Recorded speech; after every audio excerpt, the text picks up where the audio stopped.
Nagsimulang bumiyahe ang bangkang sinasakyan nila Magnus at Tasyo. Pero makalipas ang isang oras ay nagsimulang dumilim ang kalangitan. Lumakas na rin ang hangin at lumaki ang mga alon.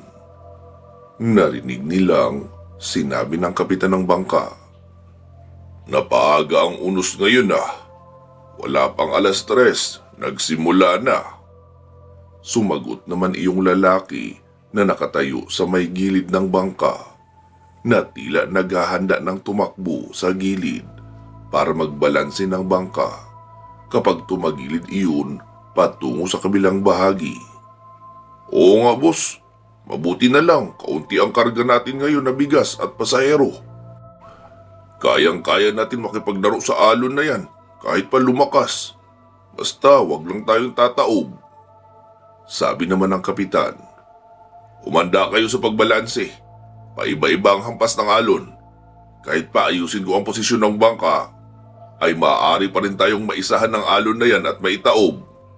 "Oo boss," sagot ng mga pahinante at nakaposisyon na sa mga gilid ang 4 na lalaki. Nagpatuloy pa ang kanilang biyahe.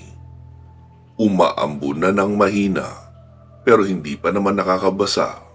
Pero ang alon ay patuloy lang na nasa katamtaman hanggang sa sumigaw ang isang pahinante na nasa unahan.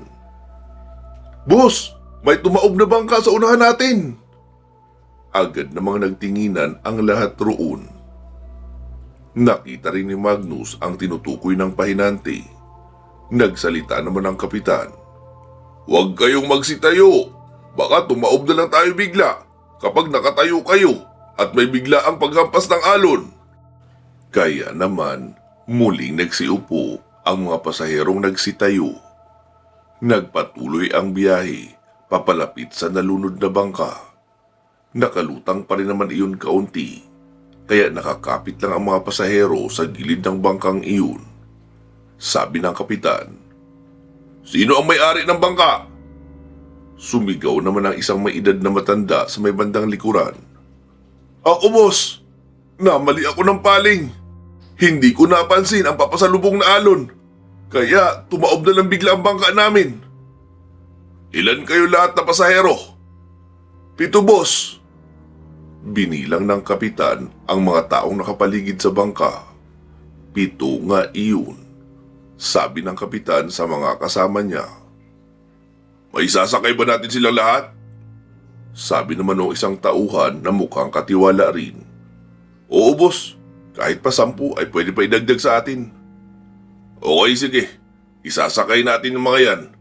Senyasan nyo sila ha na maghati ng grupo at sa magkabila sasakay para hindi tayo tumaob." "Okay boss," sagot pa ng mga pahinante at agad nang nagbigay ng instruction doon sa mga taong nasa dagat. Ilang saglit pa ay naisakay na nga iyong 7 tao mula sa nalunod na bangka. Sabi ng kapitan, "Pasensya na kayo, mapapatagal kaunti ang biyahe natin. Ihahatid muna natin sila sa pinanggalingan nilang isla bago tayo tutuloy sa Villarreal. Sakto lang din iyon na nakahupa na ang unos kapag magpapatuloy na tayo sa biyahe." Wika ng kapitan. Kaya kahit dismayado ay wala nang nagawa ang mga tao. Muli pa silang bumiyahe ng 1 oras para ihatid ang mga survivors. Pasado 4:00 na noon nang magpatuloy ang biyahe papuntang Villarreal.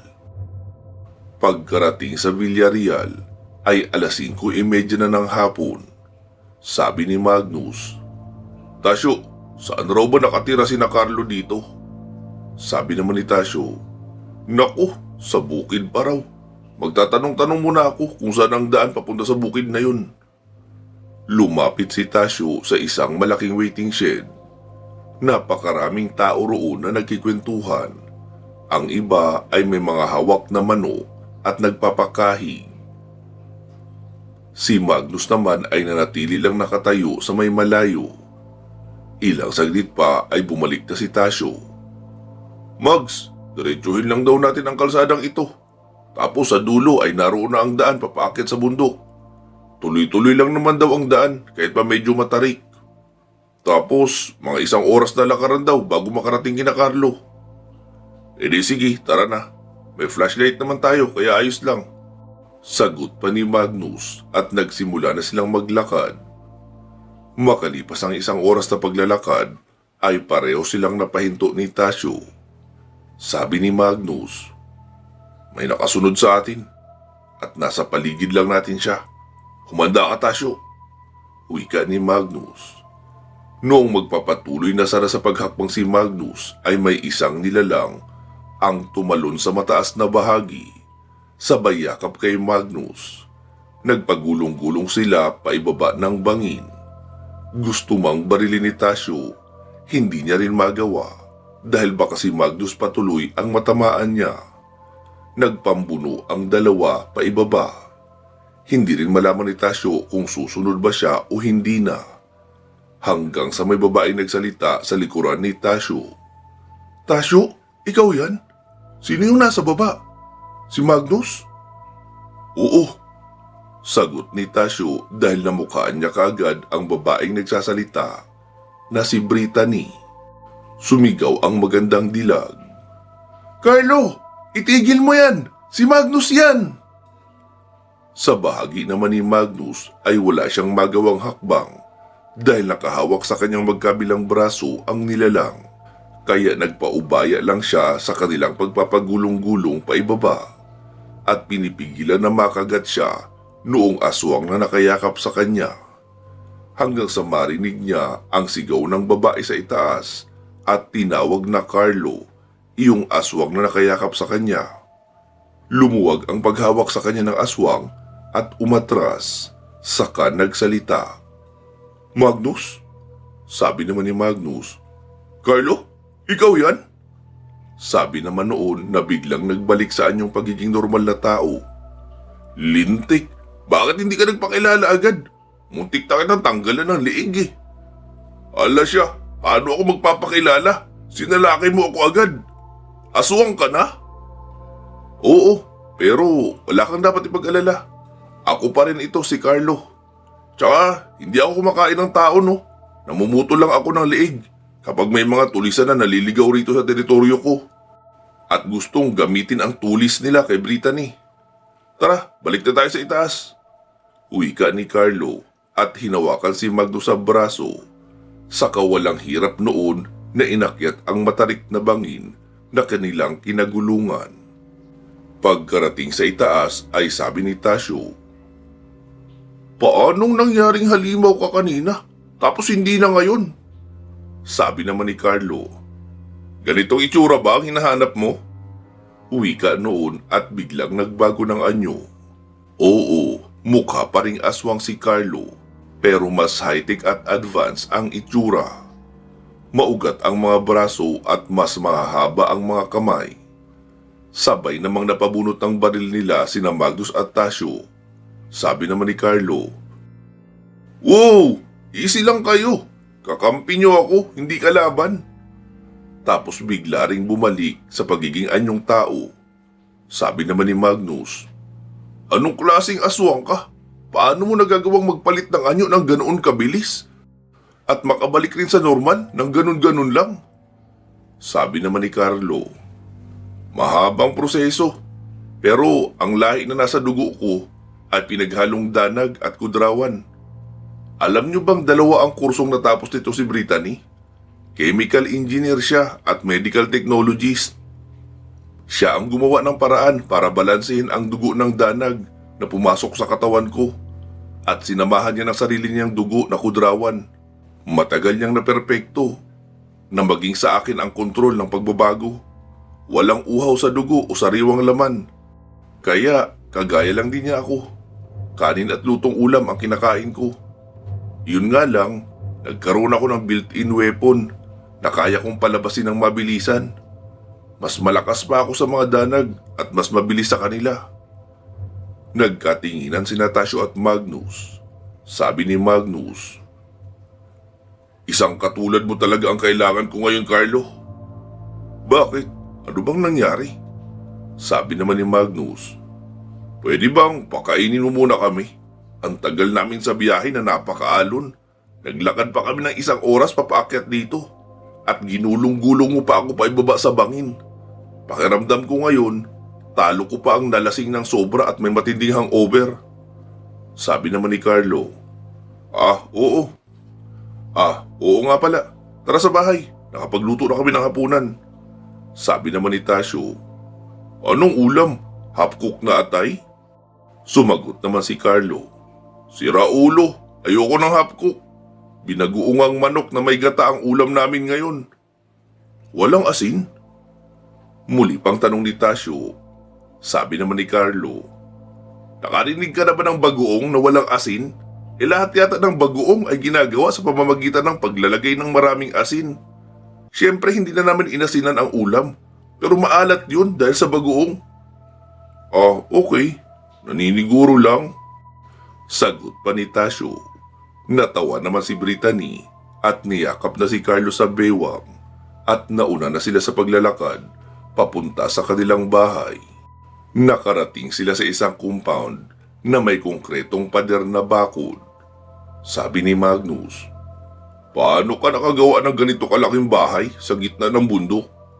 Sabi naman ni Carlo, yan ang benepisyo ng pagkakaroon ng napakatalinong asawa. Nagtatrabaho siya online as medical scientist. Kailangan niya rin kasi ng mga newest data para sa ginagawa niyang serum para gawin akong human hybrid. Ibig sabihin, hindi talaga ako aswang sa kaisipan o sa espiritual. Ginagamit ko lang ang dugo ng mga aswang para magkaroon ng lakas at kakayahan kagaya nila. Tuloy-tuloy na paliwanag pa ni Carlo habang binubuksan ang gate. Noong mabuksan na iyon, ay bumungad naman sa kanila ang 3 bahay. Isang malaki na mukhang bahay talaga. Tapos iyong pangalawa ay kamalig ang itsura. Ang pangatlo naman ay mukhang malaking cottage na nasa beach. Sabi ni Tasyo, para saan ang kamalig na yun? Yan ba? Nandyan ang generator at iba pang gamit ko pang trabaho. Ito naman ang waiting shed na tambayan namin. Madalas rin dito kami kumakain dahil presko. Tara na sa loob ng bahay namin. Pagkapasok nila sa loob ay naka-wood tile iyon at moderno ang disenyo. Sabi naman ni Magnus, wala na talaga akong masabi. Alam mo ba, Carlo, kung gaano ako nakonsensya sa nangyari sa'yo na napahamak ka dahil sa pagtulong sa akin? Iyon pala, mas napabuti pa ang kalagayan mo na nadisgrasya ka ng mga aswang. Sabi naman ni Carlo, maliban sa kakayahan na nakuha ko mula sa mga danag at sa kudrawan, ang pinaka-espesyal na nangyari sa akin ay nagkaroon ako ng isang napakagandang asawa. Sabi naman ni Brittany, ano ba yan, be? Nakakaya naman yung pinagsasabi mo. Ilang taon na tayo mag-asawa? Araw-araw mo pa rin akong binubola. Ha? Binubola? Sa pagkakaalam ko kasi, ginagamit ang pambubola para mag-manipulate ng mga babae at madala sa kama. Kailangan ko pa bang gawin yun? Alam ko naman kung gaano mo ako kamahal. Ibig sabihin, hindi kita binubola. Sinasabi ko lang ang totoo. At araw-araw kong ipapaalala sa'yo yun hanggang sa pagtanda natin. Sabi naman ni Magnus, nice, ang sarap niyan pakinggan kung hindi sana kami nagugutom, no? Sabi naman ni Brittany, magsiligo na muna kayo. 2 naman ang banyo. Isa sa loob at meron din sa labas. Sabay na kayo maligo para pagkatapos nyo ay nakahanda na ang hapunan. Oo mga tol, maligo na kayo. Dagdag naman ni Carlo. Kaya agad nang naglabas ng bihisa nila ang dalawa at nagtungo sa magkahiwalay na banyo. Noong matapos makaligo ay naabutan nilang naroon na sa harapan ng hapagkainan ang mag-asawang Carlo at Brittany. Wow, ang bango naman ng ulam. Wika ni Magnus habang sumasandok ng kanin. Sabi naman ni Tasyo, grabe no, posible pala ang ganito. May dugong aswang pero hindi aswang. Kakayahan lang nila ang makukuha. Hindi kasama ang uhaw sa laman at dugo. Sabi naman ni Carlo, oo nga hindi rin ako makapaniwala. Salamat sa napakaganda at napakatalino kong asawa. Ngumiti naman si Brittany. Habang kumakain ay nagpapalinga-linga si Magnus sa paligid hanggang sa mapansin niya na sa bawat gilid ng bintana ay may mga nakasandal na crossbow at arrow. Kaya itinanong niya iyon kay Carlo. Carlo, bakit parang nakahanda kayo palagi sa laban? May mga crossbow sa mga bintana ng bahay niyo eh. Oo. Kasi palagi kaming may dalaw rito ng mga totoong aswang. Gusto nilang kumuha ng sample ng serum na ginawa ni Brittany para malaman nila kung paano mag-combine ng dalawang klase ng malalakas na dugo ng mga aswang at dagdagan pa ng kakayahan. Malaking pakinabang iyon sa kanila. Sila ang magiging pinakamalakas na aswang kapag nagkataon. Mabuti at maayos niyong naitago ang mga nagawa niyo, sagot ni Magnus. Wala kaming itinago dahil isang vial lang naman ang ginawa namin na ginamit sa akin. Din ang formula naman ay nasa utak lang ni Brittany. Kaya wala rin silang mananakaw na formula. Maaari lang silang makakuha ng sample kung ako mismo ang mahuhuli nila at makukuha na ng dugo. Ayos pala talagang nagawa niyong dalawa, no? Sabi naman ni Brittany. Kung lahat tayo ay pupunta sa Bohol, kailangan ubusin niyo muna lahat ng natitirang aswang sa lugar na ito. Dahil baka pagkabalik natin, sira-sira na itong bahay natin. Dahil siguradong hahalugugin nila ito para makahanap ng sample ng serum o formula. Sumagot naman si Carlo. Tamang-tama, may makakasama ako mamaya. Sama kayo ha? Ha? Saan naman? Tanong ni Magnus. Sa kabilang bahagi ng lugar na ito. Naroon ang maliit na pamayanan ng mga aswang. Ewan ko ba kung saan sila nanggaling? Wala naman ang mga iyon dati noong panahon ng kabataan ko. Tapos noong makabalik ako rito, ay nariyan na sila. Sila ang namimerwisyo sa mga tao. Dahil tao talaga ang kinukonsumo nila. Pero nabawasan ang puwersa nila noong magawa ko makontrol ang dugo ng aswang sa loob ng katawan ko. Kailan mo lang nakontrol ang dugo ng mga aswang sa katawan mo? Mag-iisang buwan pa lang. Ha? Sa tagal niyong narito? Ngayong buwan mo lang nakontrol? Nakita naman nilang natawa si Brittany. Sabi naman ni Magnus, bakit? Anong hindi ko alam? Hay Magnus, di ba nga sa pamilya namin kung ano-anong hybrid ang ginawa nila papa ko? Nagagawa nilang makalikha ng malalakas na hybrid ng baltukan. Pero aswang pa rin talaga. Mas tamang tawagin na mas lalo lang na naging halimaw. Itong ginawa namin ni Carlo ay pambihira ito. Hindi siya maituturing na aswang dahil wala siyang uhaw sa laman at dugo ng tao. Nagawa lang namin na gawing sandata at body armor ang dugo ng aswang sa loob ni Carlo. Kaya nakakatawa kung iisipin mo na ganoon lang namin iyon kadali na natapos.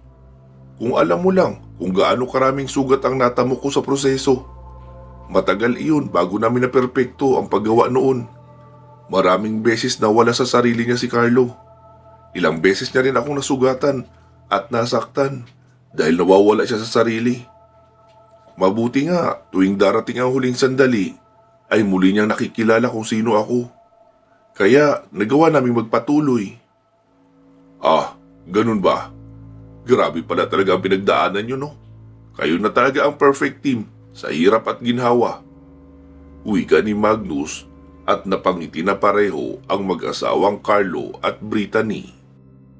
Noong matapos makakain ay doon na muna tumambay sina Magnus, Carlo at Tasio sa may sala. Sabi ni Magnus, Carlo, yung mga palaso na nakasabit sa dingding, tatala ba yan sa mga aswang? Oo, dahil may naimbento na rin si Brittany na serum kung saan kayang pumatay ng aswang. Tutunawin ang laman nila hanggang sa cellular level. Kaya magiging parang lugaw ang laman nila kapag nabahira ng kahit kaunting kemikal mula sa mga palaso. Sabi naman ni Tasio, so parang iyong blue sodium solution ng ninong mo, Mags. Oo nga ang galing. Muli namang nagsalita si Carlo. Oh, Magnus, sabihin mo na ang totoong pakay niyo rito. Sabi naman ni Magnus.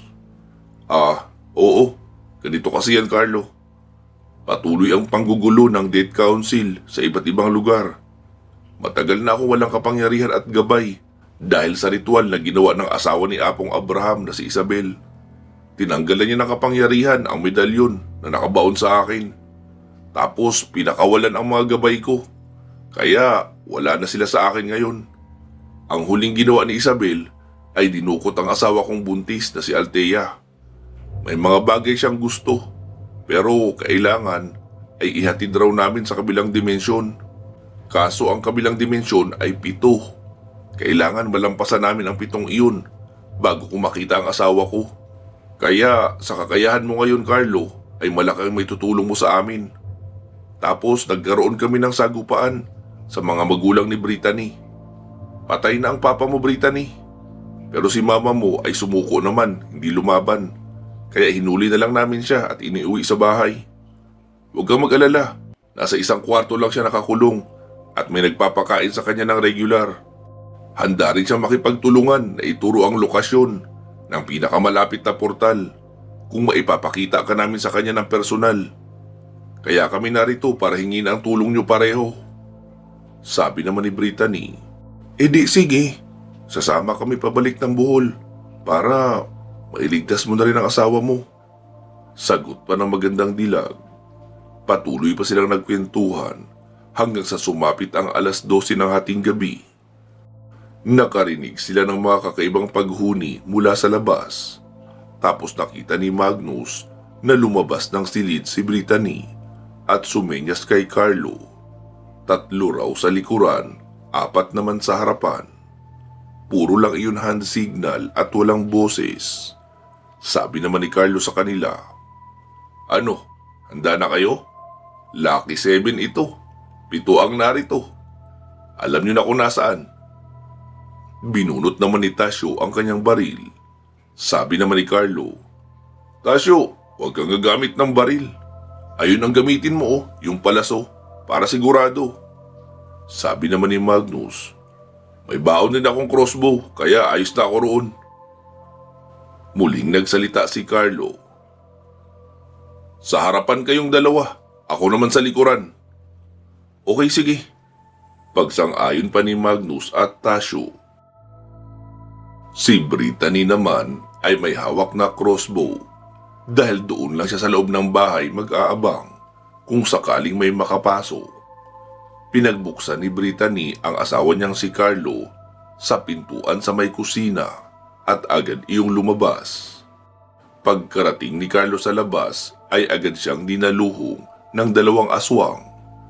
Tumalon ng mataas ang isa mula sa pader. Ang isa naman ay tumatakbo lang sa may lupa dahil nauna na iyong nakapasok. Mabilis naghubad ng damit siya si Carlo at pagkatanggal lang ng damit ay agad nang lumaki ang katawan. Nagkaroon ng makakapal na balahibo. Maging ang mukha ay naging mahaba na tila lobo.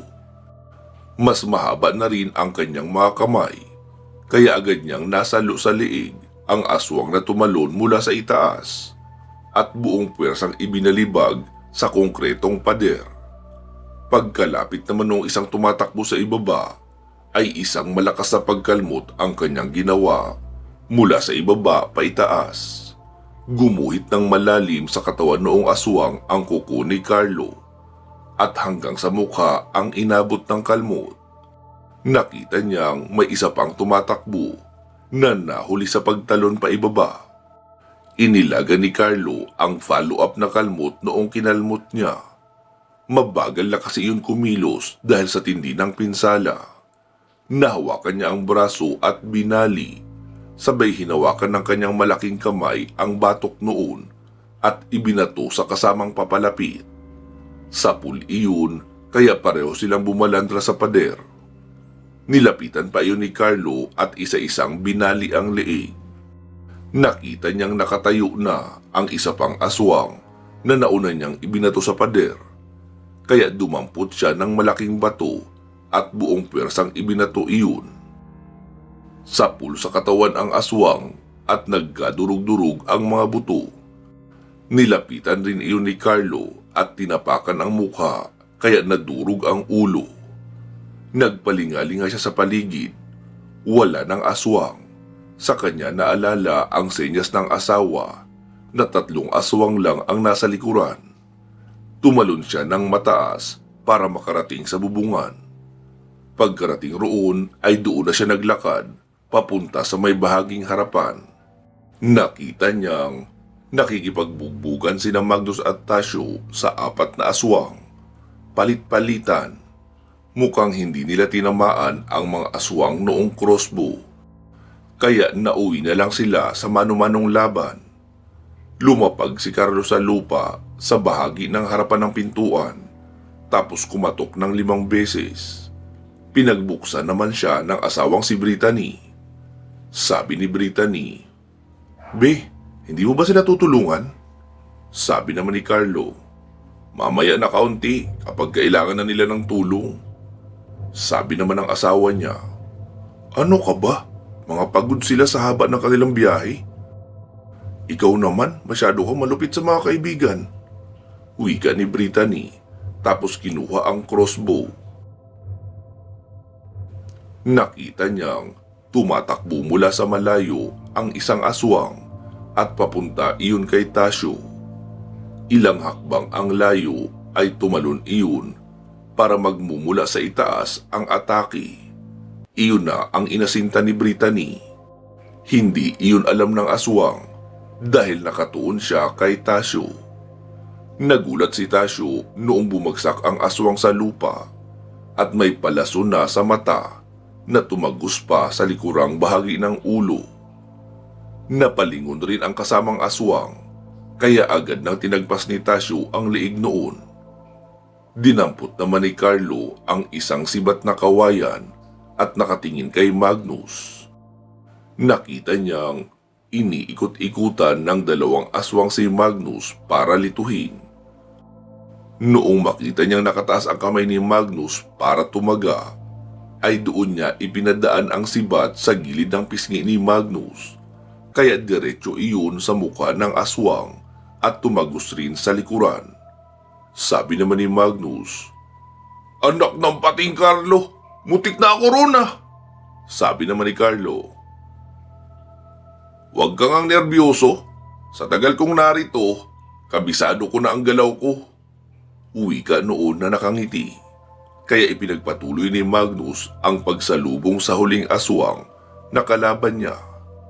Hiniwaan niya iyon sa hita at noong mapayuko ay sa kanya tinagpas ang bato at agad na iyong binawian ng buhay.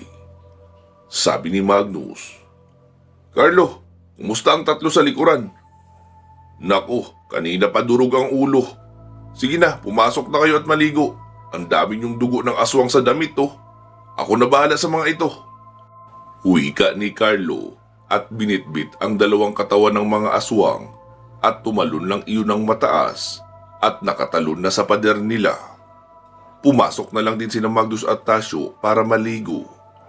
Pagkalabas nila ng banyo ay naabutan nila si Carlo na nasa sala, nakabihis na at nagkakape. Sabi naman ni Tasyo, "Ayos ka talaga, Carlo, no? Parang exercise mo lang ang mga aswang." "Actually, oo. Kaya nga hindi ko pa sinasalakay ang kuta nila dahil ayokong maubos sila kagad. Mas gusto ko itong ganito na tuwing makalawa ay pumupunta sila rito at magtatangka sa aking buhay. Pero bukas ng gabi, kapag nasa kondisyon na kayo lumaban, ay sasalakay na tayo sa mismong kuta nila."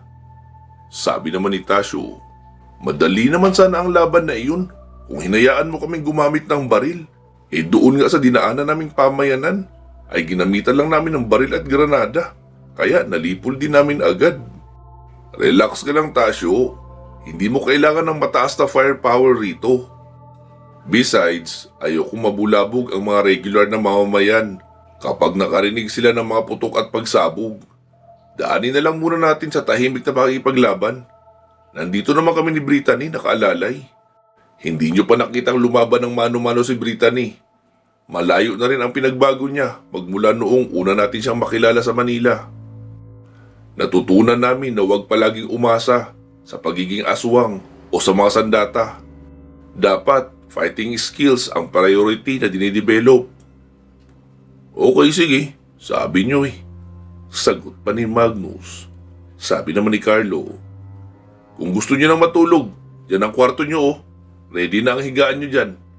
Sabi naman ni Tasyo, kailangan ko na talagang iunat ang likod ko. Masakit at nangangalay na eh. Uwi ka noon at pumasok na sa loob. Nakita niyang may 2 double deck sa loob ng silid na iyon. Ibig sabihin ay kakasya ang 4 na tao. Sabing muli ni Carlo, paano? Bahala na kayo dyan. May gagawin lang ako. Ha? Hindi ka pa matutulog? Hindi pa eh. Since pareho kaming sasama sa inyo, kaya dapat handa kami sa aming mga dadalhin. Besides, ganun talaga ang date night namin palagi ni Brittany. Sa research room. Saan yun? Wala naman kayo second floor ah. Oo nga, wala kaming second floor sa itaas. Pero meron kami sa ibaba. Ha? May underground level pa kayo? Oo, doon namin ginagawa ang mga experiment at research. Okay, ibang-iba na talaga kayo ngayon, Carlo. Mula sa pagiging taga-bangko, ngayon aswang hunter ka na gumagamit ng kapangyarihan ng matataas na uri ng aswang. Oo nga eh, ganun na nga talaga. Sagot naman ni Carlo at iniwan na sila Magnus para makapagpahinga na rin ang mga iyon. Pumasok na siya sa loob ng kanilang kwarto mag-asawa dahil naroon ang pintuan pababa sa kanilang hidden basement kung saan ginagawa ang kanilang mga eksperimento at research. Pansamantala po muna natin puputulin dito itong ating kwento. Magsama-sama po tayong muli sa part 206. Mag-iingat po kayo palagi at hanggang sa muli.